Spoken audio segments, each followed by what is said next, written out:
Bacaan dari Kitab Kejadian. Pada suatu hari di Taman Eden, setelah Adam makan buah pohon terlarang, Tuhan Allah memanggil manusia itu dan berfirman kepadanya, "Di manakah engkau?" Ia menjawab, "Ketika aku mendengar bahwa engkau ada di dalam taman ini, aku menjadi takut karena aku telanjang. Sebab itu, aku bersembunyi." Lalu Tuhan berfirman, "Siapakah yang memberitahukan kepadamu bahwa engkau telanjang? Apakah engkau makan dari buah pohon yang kularang? Engkau makan itu?" Manusia itu menjawab, "Perempuan yang kau tempatkan di sisiku, dialah yang memberi dari buah pohon itu kepadaku, maka ku makan." Kemudian berfirmanlah Tuhan Allah kepada perempuan itu, "Apakah yang telah kau perbuat ini?" Jawab perempuan itu, "Ular itu yang memperdayakan aku, maka ku makan."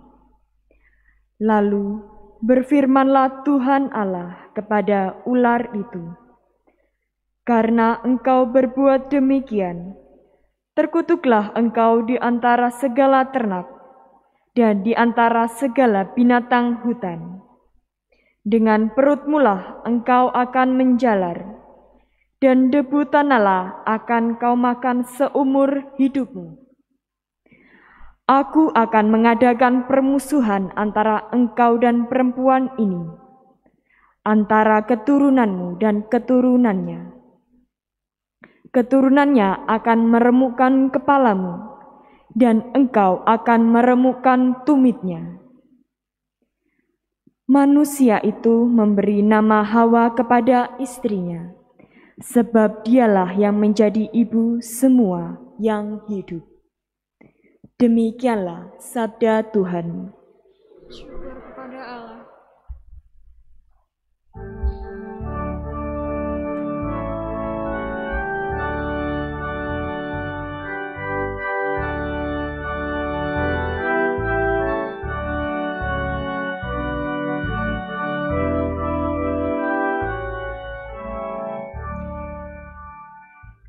Nyanyikanlah lagu baru bagi Tuhan, sebab Ia telah melakukan karya-karya yang ajaib.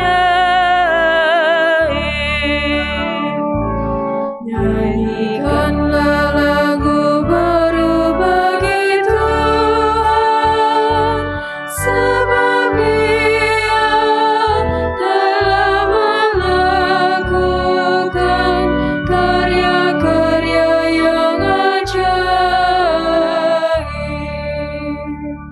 nyanyikanlah lagu baru bagi Tuhan, sebab Ia telah melakukan karya-karya yang ajaib.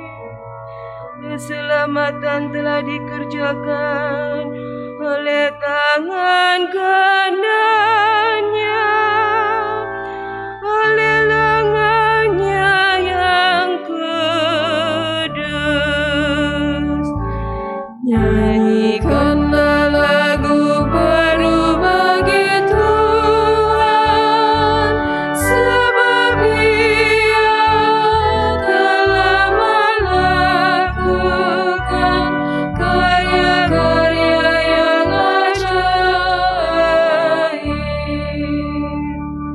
Tuhan telah memperkenalkan keselamatan yang datang daripadanya. Ia telah menyatakan keadilannya di hadapan para bangsa. Ia ingatkan kasih dan kesetiaannya terhadap kaum Israel.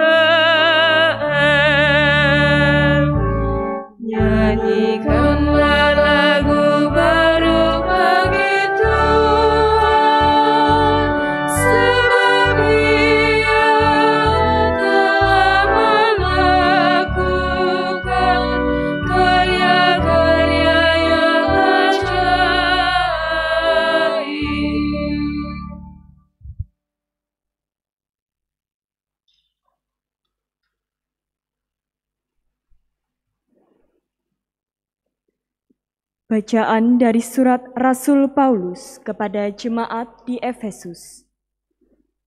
Saudara-saudara, terpujilah Allah dan Bapa Tuhan kita, Yesus Kristus, yang dalam Kristus telah mengaruniakan kepada kita segala berkat rohani di surga. Sebab di dalam Dia, Allah telah memilih kita sebelum dunia dijadikan, supaya kita kudus dan tak bercacat di hadapan-Nya. Dalam kasih, Ia telah menentukan kita dari semua untuk menjadi anak-anak-Nya oleh perantaraan Yesus Kristus, sesuai dengan kerelaan kehendak-Nya, supaya terpujilah kasih karunia-Nya yang mulia, yang dikaruniakannya kepada kita di dalam Dia yang kasih-Nya. Aku katakan di dalam Kristus, karena di dalam Dialah kami mendapat bagian yang dijanjikan Allah, yakni kami yang dari semula ditentukan untuk menerima bagian itu, sesuai dengan maksud Allah, yang di dalam segala sesuatu bekerja menurut keputusan kehendak-Nya. Dengan demikian kami, yang sebelumnya telah menaruh harapan pada Kristus, ditentukannya supaya menjadi pujian bagi kemuliaan-Nya. Demikianlah sabda Tuhan.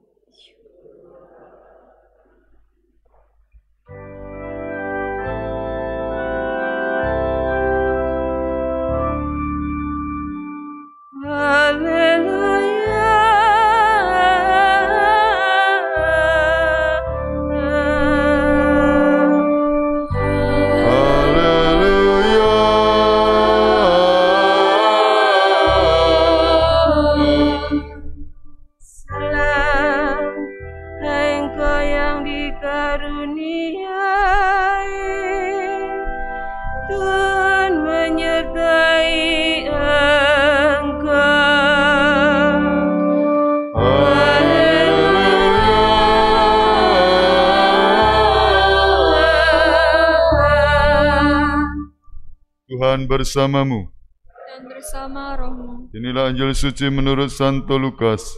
Dimuliakanlah Tuhan. Dalam bulan yang ke-6, Allah mengutus malaikat Gabriel ke sebuah kota di Galilea bernama Nazaret kepada seorang perawan yang bertunangan dengan seorang yang bernama Yusuf dari keluarga Daud. Nama perawan itu Maria. Ketika masuk ke rumah Maria, malaikat itu berkata, "Salam, hai engkau yang dikaruniai, Tuhan menyertai engkau." Maria terkejut mendengar perkataan itu, lalu bertanya di dalam hatinya, apakah arti salam itu? Kata malaikat itu kepadanya, "Jangan takut, hai Maria, sebab engkau beroleh kasih karunia di hadapan Allah.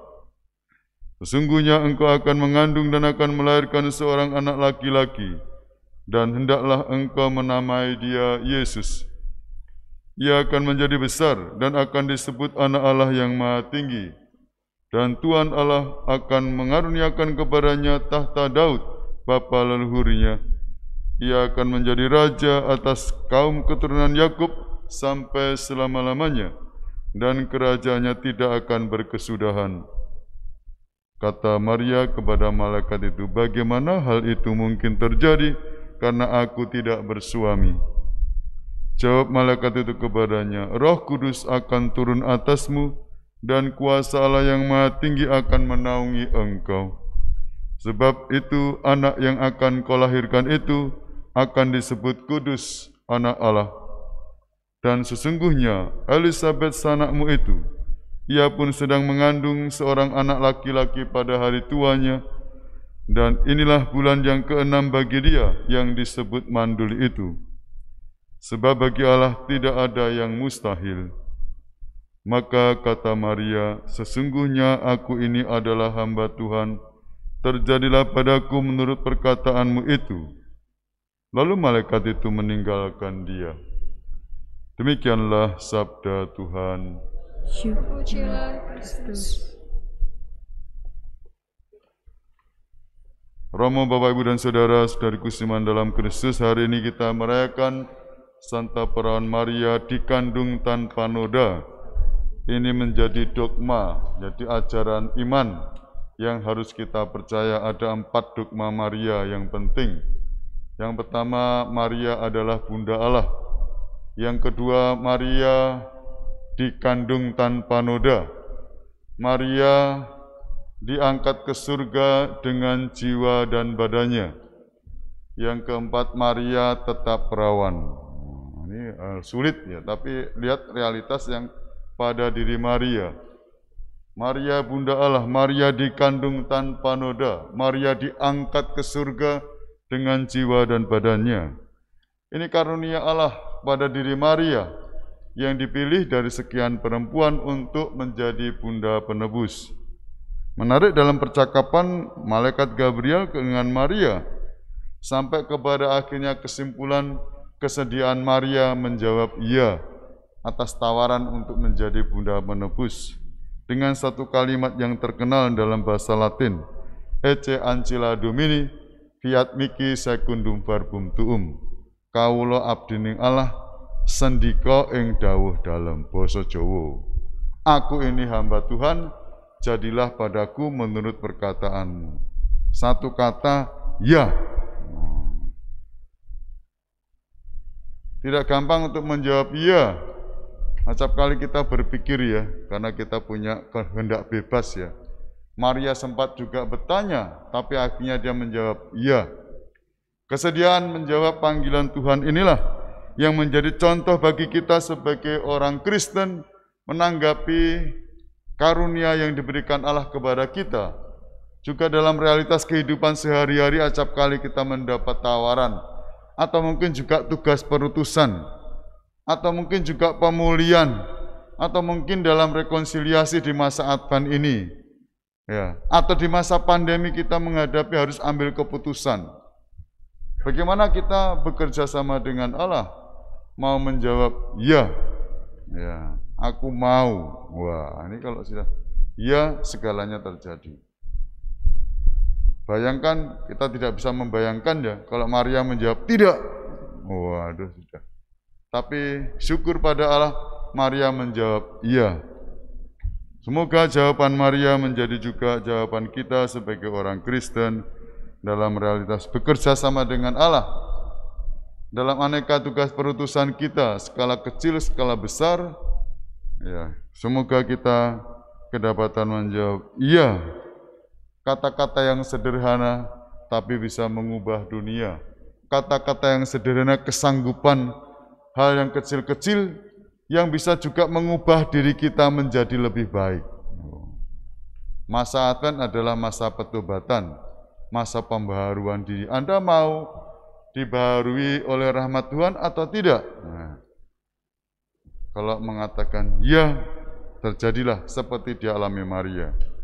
Sukacita dunia, juga sukacita Maria, menjadi sukacita kita karena kita mau bekerja sama dengan Allah. Semoga terwujud nyata dalam realitas hidup sehari-hari. Maria menjadi contoh bagaimana kita bekerja sama dengan Allah dalam kehidupan sehari-hari kita, dalam penghayatan iman. Semoga kita mau menjawab iya dalam hidup kita, sehingga kehendak Allah terlaksana pada diri kita, juga pada sesama, juga dalam pembaharuan keluarga dan hidup di masyarakat. Ya. Juga dalam panggilan. Ini panggilan Maria yang pertama ya.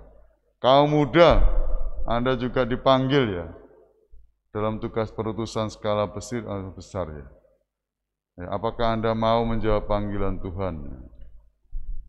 Dengar dia panggil nama saya, dengar dia panggil namamu.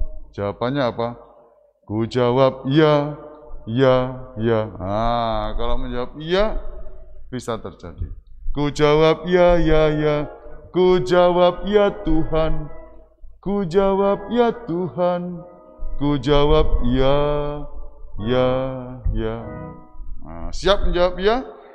dalam realitas hidup kita, pergulatan hidup kita, untuk perubahan pada diri kita, untuk pertobatan kita, Allah mengatakan kamu harus berubah. Mau enggak? Ya. Wah.